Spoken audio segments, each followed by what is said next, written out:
नमस्कार, मैं हूँ आपके साथ जया कौशिक। तो एनडीटीवी के डिजिटल प्लेटफॉर्म पर आपका बहुत-बहुत स्वागत है। यहाँ पर आज हम खास बात करेंगे नवंबर दिल्ली में जो नवंबर में एक रिकॉर्ड टूटा है, उस रिकॉर्ड की हम बात करेंगे। लेकिन मैं पहले तारुफ आपको करा दूँ, आईएमएस के जो प्रेसिडेंट हैं आनंद शर्मा हमारे साथ हैं, जो कि इंडियन मेट्रोलॉजिकल सोसाइटी के प्रेसिडेंट हैं। सर, बहुत-बहुत शुक्रिया हमसे जुड़ने के लिए। एक बार अपने एनडीटीवी के दर्शकों को हम फटाफट बता देते हैं कि धन्यवाद नवंबर जय में जी। इस बार क्या खास रहा है। तो दिल्ली में नवंबर महीने में एक रिकॉर्ड टूटा है, और यहाँ जो रिकॉर्ड टूटा है वो सर्दी का नहीं बल्कि गर्मी का रिकॉर्ड टूटा है। तो ये एक खास बात है। 5 साल में सबसे गर्म रहा है 2024 का ये जो नवंबर का महीना। और नवंबर महीने का अगर हम औसत न्यूनतम तापमान की बात करें, औसत की बात कर रहे हैं हम यहाँ पर, 14.9 डिग्री सेल्सियस दर्ज किया गया। इससे पहले सबसे ज्यादा गर्म रहा 2019 का साल, जिसमें 2019 में न्यूनतम तापमान 15 डिग्री दर्ज किया गया था। यानी 5 साल का रिकॉर्ड अब जाके ये टूटा है। इसके पहले नवंबर के महीने में 2024 के मुकाबले 2019, 20, 21, 22 और 23 में ज्यादा सर्दी पड़ी थी। तो यानी कि नवंबर में इस बार हम देख रहे हैं जितनी सर्दी होनी चाहिए थी उतनी सर्दी हुई नहीं है। और पिछले दिनों बढ़ती हुई गर्मी को लेकर एक रिपोर्ट भी सामने आई थी, जिसमें कहा गया कि 1951 के बाद इस साल अक्टूबर महीने में सबसे ज्यादा गर्मी पड़ी है। तो हम देख रहे हैं लगातार जो टेम्परेचर ऊपर नीचे हो रहा है, और जो स्काईमेट है उसके मुताबिक अगले 4 से 5 दिनों में तापमान में गिरावट के कोई आसार भी नहीं है। तो क्या वजह है कि नवंबर में दिल्ली एनसीआर में हम देख रहे हैं कि जितनी सर्दी पड़नी चाहिए थी उतनी सर्दी पड़ नहीं रही है, और ठंड जैसे दस्तक देती है वैसी दस्तक इस बार देती हुई दिख नहीं रही है। एक इम्पॉर्टेंट टॉपिक है जिस पर आज हम बात करेंगे, वो है प्रदूषण। दिल्ली एनसीआर में हम लगातार तस्वीरें देख रहे हैं, और लगातार जो नियमों को लागू किया गया है प्रदूषण पे कंट्रोल करने के लिए, कोशिशें चल रही है। लेकिन प्रदूषण जो है अभी भी उसका स्तर जो है वो चिंताजनक बना हुआ है। नवंबर जो है दूसरा सबसे प्रदूषित नवंबर है। 1 से 29 नवंबर के बीच जो दिल्ली की अगर हम बात करें तो औसत AQI 375 रहा है। और इस साल एक दिन भी प्रदूषण जो है खराब स्तर यानी खराब श्रेणी वाला नहीं रहा है, बल्कि बेहद खराब या फिर गंभीर स्तर का रहा है, जो कि एक चिंता का कह सकते हैं सबब है। और एक्सपर्ट जो है वो कहते हैं कि ठंड जब तेजी से बढ़ेगी तब एक बार फिर से प्रदूषण का स्तर जो है वो जानलेवा भी हो सकता है। तो इसलिए बहुत सी तैयारियां हमें करने की जरूरत है, और इसीलिए आज हम इस मुद्दे को लेकर आए हैं, क्योंकि हमने देखा था एक वक्त पे प्रदूषण का स्तर जो है 494, 500 AQI ये सब चल रहा था। औसत जो है हम देख रहे हैं कि AQI नवंबर में 375 के आसपास रहा है। चलिए इस पर बातचीत करने के लिए, क्योंकि क्यों ये टेम्परेचर ऊपर नीचे हो रहा है, हम वेदर का देख रहे हैं, और साथ ही प्रदूषण को कैसे नियंत्रण में रखा जाए, और आने वाले वक्त में क्या कुछ मौसम विभाग को भी दिख रहा है। आनंद शर्मा जी हमारे साथ हैं। एक बार फिर से तारुफ करा दूं, इंडियन मेट्रोलॉजिकल सोसाइटी के प्रेसिडेंट आनंद जी हमारे साथ हैं। आनंद जी, जहाँ एक तरफ मुझे याद है, अगर मैं तो दिल्ली वासी हूँ, दिल्ली में हम नवंबर के महीने में कड़कड़ाती हुई अच्छी खासी ठंड पड़ती थी, सबके स्वेटर शॉल्स निकल आते थे। लेकिन इस वक्त जो रिकॉर्ड टूट रहा है, तो वो सर्दी की बजाय हम देख रहे हैं गर्मी का। यानी 5 साल में हम ये देख रहे हैं कि रिकॉर्ड यहाँ पर जो टूट रहा है। तो सर्दी ना होने की वजह क्या लग रही है? ये बात नमस्कार। बिल्कुल सही है कि जो न्यूनतम तापमान नवंबर में होना चाहिए करीब करीब 12.9 डिग्री सेल्सियस होना चाहिए, और इस बार 14.9 हुआ, और जो 2 डिग्री सामान्य से ज़्यादा है। और अधिकतम तापमान की भी बात करें तो वो भी करीब करीब 1.1 डिग्री सेल्सियस ऊपर है। ये बात बिल्कुल सही है। देखिए, एक तो ये लोगों का मानना है कि जैसे जैसे हम प्रदूषण को फैला रहे हैं और CO2 और दूसरी ग्रीन हाउस गैसेस को बढ़ा रहे हैं, तो नेचुरली आपके जो है वार्मिंग होगी और टेम्परेचर्स जो बढ़ेंगे, वो बात भी बिल्कुल ठीक है। मगर आप ये भी देखिए कि 6 साल का रिकॉर्ड टूटा है, और उससे पहले भी ऑलमोस्ट इसी टाइप के तापमान थे। और ये अक्सर इस तरह की चीजें हो जाती हैं, कोई बहुत बड़ी बात नहीं है। इनमें तापमान में गिरावट और ये सब बढ़ोतरी तो रहेगी ही बिल्कुल। इसे वेरिएबिलिटी कहेंगे, हम नेचुरल वेरिएबिलिटी भी कहेंगे, और थोड़ा सा कंपोनेंट क्लाइमेट चेंज का भी इसमें होगा।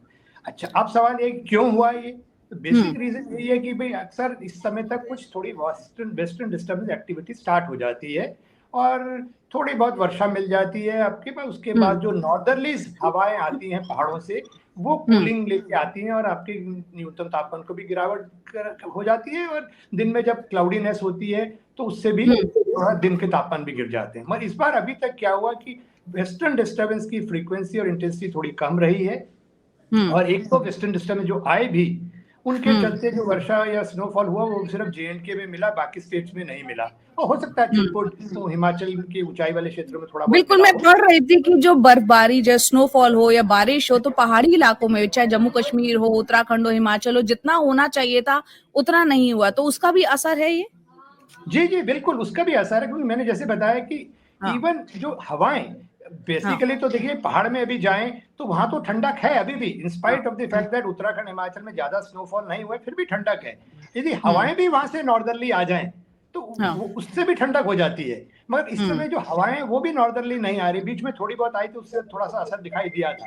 तो एक तो ये कारण हो गया। दूसरी बात, जब आपका यहाँ एंटी साइक्लोनिक कंडीशंस बनी रहती है, पीछे जो बनी भी थी जिनके चलते फॉग हुआ, डेंस फॉग भी देखने को मिला, तो जब ऐसी कंडीशंस होती हैं तो उसमें सब्सिडेंस होता है, तो उससे और वार्मिंग हो जाती है। तो वो सब जो आपके फैक्टर्स थे वो सारे जो थे हमारे अगेंस्ट थे, यानी कि नॉर्दर्ली हवाएं भी नहीं आ रही थी, एंटी साइक्लोनिक कंडीशंस भी बनी हुई थी, और इन सब के चलते जो है आपके तापमान जो है अधिकतम भी ऊपर रहे सामान्य से, और जो न्यूनतम तापमान है वो भी ऊपर रहे। जी, बिल्कुल। आनंद सर, ये भी समझना चाहेंगे कि आने वाले वक्त में क्या लग रहा है, और दूसरा, जितनी सर्दी पड़नी चाहिए थी अभी तक उतनी नहीं पड़ी, तो इससे क्या नुकसान है? जी बिल्कुल, देखिए दो चीजें समझ लें। एक तो पहले ये ध्यान रखिए, नवंबर का महीना जो है नॉर्दर्न, ये खासकर प्लेन हमारे एनसीआर, इसमें ये लीस्ट रेनफॉल का मंथ होता है। इसमें ज्यादा वर्षा नॉर्मली नहीं होती है, पर अक्सर कभी कभी यदि पश्चिमी विक्षोभ आ जाए तो बड़ी अच्छी बात है। तो वर्षा नॉर्मली नहीं होती है, कम होती है, एक बात हो गई। और इसका असर की बात करें तो बिल्कुल सही बात है, यदि वर्षा जो हमारी रेन है यदि हमारे एनसीआर में हो जाती है वेस्टर्न डिस्टर्बेंस से, मान लीजिए, तो रेन इज ए स्कैवेंजर, मतलब सफाई वाला है वो हमारे लिए। वो हमारे जो प्रदूषण हम पैदा कर रहे हैं उसको ही सफाई कर देगा। तो यानी कि हवा की जो AQI की आप बात कर रहे थे वो AQI बढ़ जाएगी, मतलब सॉरी उसकी वैल्यू कम हो जाएगी। हवा में जो पार्टिकुलेट मैटर्स होते हैं कहते हैं 2.5 और 10 माइक्रोन के, वो सब वॉश आउट हो जाते हैं, और भी पोल्यूटेंट्स वॉश आउट हो जाते हैं, तो एयर क्वालिटी इंप्रूव हो जाती है एक। और दूसरी, जब ऊंचाई वाले क्षेत्रों में बर्फबारी होगी उसका भी एक प्रभाव है कि ऊपर बर्फबारी ज्यादा होगी और वर्षा ऊपर ज्यादा होगी WD से, तो उससे जो पानी आएगा वो हमारे जो हाइड्रोइलेक्ट्रिक डैम्स है उनमें पानी होगा, तो इलेक्ट्रिसिटी जनरेशन का प्रोडक्शन भी ज्यादा हो जाएगा। अभी देखने सुनने में आ रहा है कि जितने डैम है वो बिल्कुल न्यूनतम स्तर पे अपने काम कर रहे हैं, क्योंकि आपकी बर्फबारी ऊपर हो नहीं रही है, तो जो थोड़ा बहुत पुरानी बर्फ पड़ी है वही पिघल के आ रही है। तो इसके ये हो गया। दूसरी बात, एक तरफ फसल है हमारी, ये समय होता है हमारा नवंबर का जो पहला हफ्ता होता है उसको बेस्ट समय कहा गया है, कहते हैं आपकी गेहूं की बुआई के लिए। और अभी तक ये कंटिन्यू रहती है, दिसंबर तक में भी कंटिन्यू रहती है। तो मगर अब नेचुरली कुछ किसान हैं जिनके पास सिंचाई के साधन है, पंजाब, हरियाणा, वेस्टर्न यूपी में, उनके लिए तो कोई इश्यू नहीं है, वो तो अपना पानी चाहे वो कैनाल से या अंडरग्राउंड से खींच के अपने वो कर देंगे बुआई उनके लिए। बट जो लोग मतलब कि सिर्फ कहते हैं वर्षा आधारित खेती करते हैं, उन लोगों के लिए समस्या है। सॉइल में मॉइस्चर भी नहीं है इस समय, तो उनको नेचुरली वेट करना पड़ेगा, तो उसको भी प्रभावित करता है। तो और दूसरी जो फसलें वगैरह सभी में नेचुरली इस समय कुछ तो नमी चाहिए ही, तो वो भी एक मिसिंग है। जी बिल्कुल, बहुत ही विस्तार से और बहुत सरल शब्दों में, बहुत गहनता से आपने इन बातों को समझाया और सरलता से भी समझाया है। बहुत दर्शकों को ये समझ में आया होगा अच्छे से। यहाँ प्रदूषण की आपने बात की और हम भी इस पर चर्चा कर ही रहे हैं। AQI हम देख रहे हैं लगातार दिल्ली NCR में औसतन जो है वो अभी भी, दिवाली बीत चुके, इतना वक्त हो चुका है, 375 बना हुआ है, एक वक्त में 500 तक पहुंच गया था। उसको कंट्रोल में कैसे करना चाहिए और ये हालात कब तक रहेंगे? देखिए, दो चीजें हैं इसमें। एक तो है नेचुरल कंपोनेंट, कि आप देखिए जो फॉग वगैरह होता है वो नेचुरल वेदर कंडीशंस के कारण होता है, एक मेजर कंपोनेंट है। जब मैंने आपको बताया कि एंटी साइक्लोनिक कंडीशंस बन जाती हैं, जब आपके यहाँ इन्वर्जन डेवलप हो जाता है। इन्वर्जन का मतलब नॉर्मली क्या होता है, साधारणतः जैसे जैसे आप जमीन से ऊपर की ओर उठते हैं एटमॉस्फेयर में, तो टेम्परेचर डिक्रीज होता है, राइट? उसे हम लैप्स रेट कहते हैं, decrease in temperature with height. But जब आपके एंटी साइक्लोनिक कंडीशंस बन जाती हैं, इन्वर्जन डेवलप हो जाता है। इन्वर्जन मींस उल्टा हो गया, इन्वर्ट हो गया, यानी कि जैसे जैसे आप नीचे से ऊपर जाएंगे तो तापमान घटने की जगह बढ़ने लगता है, राइट? और एंटी साइक्लोन जब बैठ जाएगा आपके, तो ऊपर से हवाएं, ऊपर वाली हवाएं नीचे की ओर आ रही हैं, इन्वर्जन हो गया, नीचे से उससे वार्मिंग होती है, एक हो गया। दूसरा, कैपिंग हो जाती है एटमॉस्फेयर की, उसमें आगे एक्सप्लेन करूंगा मैं। तीसरा, एंटी साइक्लोन से विंड्स जो है बिल्कुल शांत मिलेंगी आपको या बहुत ही कम होंगी। और ये सारी कंडीशंस के अंदर यदि आप पोल्यूटेंट्स प्रोड्यूस करके एटमॉस्फेयर में छोड़ रहे हैं, तो वो ट्रैप हो जाते हैं एटमॉस्फेयर में, यानी कि एक कैप लग गई। जैसे कि हम राइट, हाँ। सिंपल शब्दों में इसको बताएं तो एक मटका आपने लिया, मटके में आपने आग लगा दी, तो हुँ, क्या हुआ, धुआं ऊपर उठ के निकल जाएगा उसमें से, मगर यदि आपने हुँ, उस पे ढक्कन रख दिया तो वो हुँ। सारा धुआं मटके के अंदर ही रह जाएगा।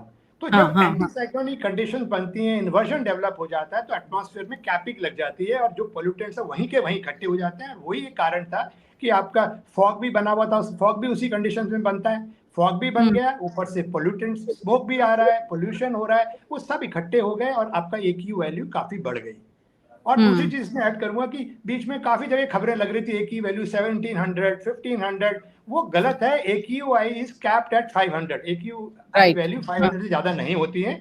और बिल्कुल हाँ, सही कहा आपने, बिल्कुल जो एकदम वर्स्ट सिचुएशन थी, हुँ, 470 के आसपास चल रही थी वो। मगर हुँ, अब देखिए प्रेजेंटली आप धूप निकली हुई अच्छी और उसकी हुँ, क्वालिटी थोड़ी इंप्रूव हुई है, तो वो हुँ, नेचुरल कारण के हुई है। हुँ, हुँ, पोल्यूशन हुँ। अभी उतना ही हो रहा है। कल मैं हाँ, देहरादून से ट्रैवल कर रहा था, रास्ते में यूपी में भी लोगों ने, किसानों ने अपनी आग लगाई हुई थी खेतों में, तो वो भी हुँ, लग रही है, तो वहां से भी हुँ, कुछ आ रहा है। मगर अपना इंटरनल दिल्ली का हमारा इतना ज्यादा पोल्यूशन है कि आप हुँ। देखिए कि सभी जगह इलीगल कंस्ट्रक्शन हो रहा है। सबसे बड़ी, मैं तो लीगल की बात नहीं कर रहा, इलीगल कंस्ट्रक्शन हर कॉलोनी के अंदर। कौन रोक रहा है? कोई नहीं रोक रहा उसको, हुँ, इलीगल। कई वहां तरह पे के साइड नियम पे यहाँ पे ग्रैब की बात होती है, वो लागू किए जाते हैं, बच्चों के स्कूल्स बंद कर दिए जाते हैं, वो लेकिन उसका नाम के असर लिए, देखिए उसका बिल्कुल, कोई असर नहीं दिख रहा। स्कूल बंद हाँ, कर दिया आपने, ठीक है, बच्चों के लिए ठीक है, आपने वो कर दिया, हाँ। मगर आप ये देखिए ना, जो इलीगल कंस्ट्रक्शन कॉलोनीज में हो रहा है उसको तो कोई नहीं रोक रहा है। और फिर सर गरीब लोग मेरा जो है सवाल आपके यहाँ पे कूड़ा ये जला भी रहे है, हैं। मेरा सवाल यहाँ ये भी है कि ये हर सीजन में होता है, हम इतने सालों जी, से देख रहे हैं इस चीज को। बिल्कुल। इस पे कोई लॉन्ग टर्म योजना बनाने की जरूरत है, ये नहीं कि कुछ टाइम विजुअल्स आए उसके लिए हमने तुरंत स्कूल बंद कर दिए या ग्रैब 1 2 3 4 लागू कर दिया, ये इसका परमानेंट सॉल्यूशन नहीं है। तो हमें भी विचार करने की जरूरत है कि इसका परमानेंट सॉल्यूशन, और बहुत ही सीरियसली इस विषय पर सोचने की जरूरत है, क्योंकि बच्चे हो बुजुर्ग हो आज जिन्हें नेबुलाइज करना पड़ता है, घर से बाहर नहीं निकल पा रहे हैं, एक गंभीर समस्या है जिस पर एक विचारणीय मुद्दा है ये। हाँ जी, आप कुछ कहना जी, चाह रहे हैं? तो दूसरी ये देखिए, वो बात बिल्कुल सही कहा आपने। और एक और चीज ध्यान रख लीजिए, ये जो हमारी जनरेशन है, मैं तो कहता हूँ हमारी जनरेशन से DC जनरेशन, ये है AC जनरेशन। ये रहते ही AC के अंदर है, AC कार है, AC स्कूल है, AC घर है, AC मॉल में जाते हैं, ये नॉर्मल नेचर में जाते ही नहीं है आसपास। तो इसलिए हुँ, उनका एक रेजिस्टेंस लेवल भी कम है, मैं ये नहीं कह रहा। और एक जनरेशन वो है जो हमेशा ही सड़कों पे रहती है, वो सर्वाइव हुँ, कर रहे हैं, ऐसा नहीं है, उनको भी असर पड़ हुँ, रहा है, मैं ये नहीं कह रहा हूँ। हुँ, मगर एक और हुँ, बड़ी चीज है, हमें ये भी देखना पड़ेगा कि एक्सपोजर थोड़ा बहुत भी होना जरूरी है, जिससे आपका रेजिस्टेंस भी डेवलप होगा। Hmm, but at the immunity same की, आपकी बननी चाहिए। हाँ, हाँ, इम्यूनिटी तो बनेगी। और दूसरी हाँ। तरफ ये भी बात सही है कि आप बताइए, वो तो आपको नीति ही रखिए, राजनीति नहीं होनी चाहिए, नीति होनी चाहिए इसके ऊपर। हुँ, हुँ, हुँ, और हुँ, अब हुँ, जैसे विंटर आती है तो जितने भी गरीब लोग हैं, फुटपाथ में रहने वाले हैं सारे, वो सारा कूड़ा जला रहे हैं, क्योंकि उनको आग ताप नहीं है, तो वो सारा या पोल्यूशन भी उसमें एंटर कर रहा है आपका। तो बिल्कुल, एक वहाँ सोर्स पर नहीं है, पॉल्यूशन मल्टीपल फैक्टर है, सोर्सेज है। लेकिन उनकी अपनी मजबूरी है, वो अपने को यस, बचाव करें, तो इसलिए जो नीति की बात हो रही है बार-बार सर, उस पर विचार करने की, मूल मुद्दा वहीं आकर घूमता है, उस पर विचार करने की बहुत ज़रूरत है। जी। यहाँ आप जो समझना चाह रहे हैं, आने वाले वक़्त में होता हुआ क्या दिख रहा है, चाहे हम सर्दी की बात करें या पॉल्यूशन की बात करें, और सर्दी बढ़ने के साथ ही पॉल्यूशन का स्तर क्या उम्मीद की जाए, संभावनाएँ होंगी? देखिए, अभी तो जैसा कि मैंने बताया, एक वेस्टर्न डिस्टर्बेंस जो है अफेक्ट करेगा आपको जम्मू कश्मीर और इस एरिया के आसपास, हो सकता है थोड़ा हिमाचल पे इफेक्ट करे, मगर बाकी नीचे उसका इफेक्ट नहीं दिखाई दे रहा है, हुँ, राइट। तो और जैसे जैसे जब वेस्टर्न डिस्टर्बेंस आता है, तो उस समय क्या होता है कि न्यूनतम तापमान थोड़ा और बढ़ जाता है उस समय। और हुँ, जब एक बार वेस्टर्न डिस्टर्बेंस आगे गई और चला जाता है, स्नोफॉल हो गया, रेन दे दिया, तो उसके बाद जो है हवा का डायरेक्शन बदलता है, कूलिंग होती है और न्यूनतम तापमान भी गिरता है, और उसके साथ साथ कई बार फॉग भी वापस लौट के आता है। मगर ऐसा हुँ, कोई स्ट्रॉन्ग वेस्टर्न डिस्टर्बेंस इस समय है नहीं, तो कोई बहुत हुँ, ज्यादा बदलाव के आसार दिख नहीं रहे हैं अभी फिलहाल। हुँ, हुँ, हुँ। जी, बिल्कुल, और ख़ास तौर से अब जैसे कि आपने हम ज़िक्र कर रहे हैं बच्चों और बुज़ुर्गों का भी हमने ज़िक्र किया, इस वक़्त में जहाँ टेम्परेचर नवंबर से हम दिसंबर की तरफ अब कल से जा ही रहे हैं, और दूसरा प्रदूषण के लिहाज से भी क्या आप छोटे-छोटे कुछ टिप्स देना चाहेंगे उनको? नहीं देखिए, टिप तो यही देना चाहेंगे सबसे बड़ी, कि एक तो पहली बात है, हर किसी को कंट्रीब्यूट करना है अपनी तरफ से, जितना भी हो हम अपना कार्बन फुटप्रिंट कम करें। अब हर किसी को तो शौक है, गाड़ी भी हो और सबसे बड़ी बड़ी गाड़ी हो, घर में 4 लोग हैं तो 4 गाड़ियां हो, और उसके साथ पराठा खाना जाना है मुरथल में, लॉन्ग ड्राइव में भी जाना है। तो हम तो पोल्यूशन, हम भी तो बहुत क्रिएट कर रहे हैं। सबसे बड़ी बात यह है कि बिल्कुल। वो भी हमें सोचना है कि हमारा कार्बन फुटप्रिंट कम हो। मगर एक चीज ये भी ध्यान रख ले, इंडिविजुअल के एफर्ट से ज्यादा काम नहीं चलेगा। एफर्ट्स हुँ, होना है गवर्नमेंट के स्तर पर। अब एग्जाम्पल है सिंगापुर में, आप ले लीजिए, सिंगापुर में अभी कोई कार खरीदते हैं वो $30,000 की उसकी कीमत है, पार्किंग उसकी नेक्स्ट 10 ईयर्स के लिए $120 है, सॉरी $1,020, $1,20,000, 4 गुना आपको वो देना है उसकी पार्किंग फीस, इसलिए लोग कोई खरीदते नहीं है। तो सत्य साफ है, पोल्यूशन कम है।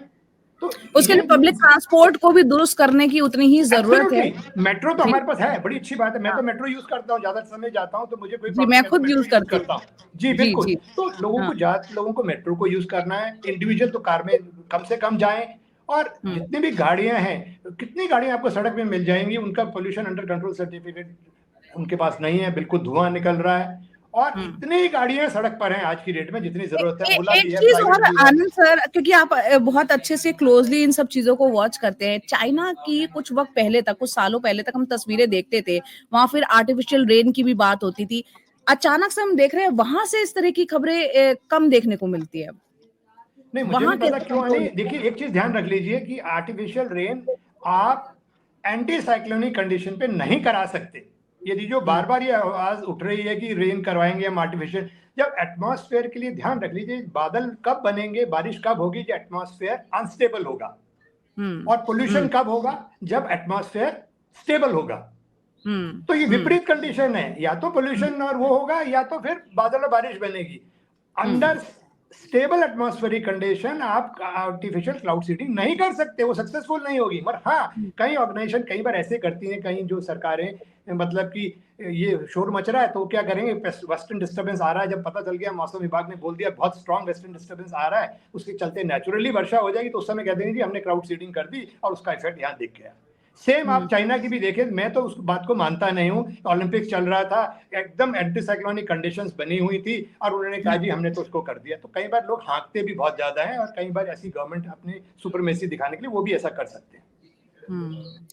चलिए, ये एक बहुत ही इम्पोर्टेंट टॉपिक था सर, जिस पर हम चाहते थे आपसे चर्चा करें, और यहाँ पर उम्मीद करते हैं आपने जिस तरीके से अपनी बात को रखा, और बहुत से दर्शक जो हमारे सुन रहे होंगे समझ रहे होंगे और उन टिप्स को भी फॉलो करेंगे। जैसे कि आपने कहा, आप खुद मेट्रो में सफर करते हैं, या जहाँ जरूरत नहीं है आपको गाड़ी की, वहां जैसे भी आप उसका इस्तेमाल करें, और उससे आपकी सेहत भी अच्छी रहेगी अगर आप थोड़ा पैदल थोड़ा चलें फिरें। और प्रदूषण से, अभी तो प्रदूषण इतना है, लेकिन प्रकृति से करीब रहेंगे तो ज्यादा स्वस्थ भी रहेंगे। बिल्कुल। दूसरी बात मैं ऐड करूं यहाँ पर कि मॉर्निंग वॉक की जगह आप दिन में, जब जैसे अभी सन निकला हुआ है तो पॉल्यूटेंट्स ऊपर की ओर उठ जाते हैं, तो वो बेटर टाइम है, प्रोवाइडेड कि हमसे कहा जाता है ना अर्ली मॉर्निंग वॉक करिए। अर्ली मॉर्निंग में टेम्परेचर लो होने के कारण पॉल्यूटेंट सारे नीचे आ जाते हैं। तो अर्ली मॉर्निंग इस सीजन में अर्ली मॉर्निंग में वॉक एडवाइजेबल नहीं है। वो जब एक बार सन आ जाए और थोड़ा हीटिंग हो जाए और थोड़ा सा ऊपर को उठ जाए तो आप कर सकते हैं। चलिए आनंद जी, बहुत बहुत शुक्रिया, thank you so much sir, ये तमाम बातें और चर्चा करने के लिए। Thank you so much.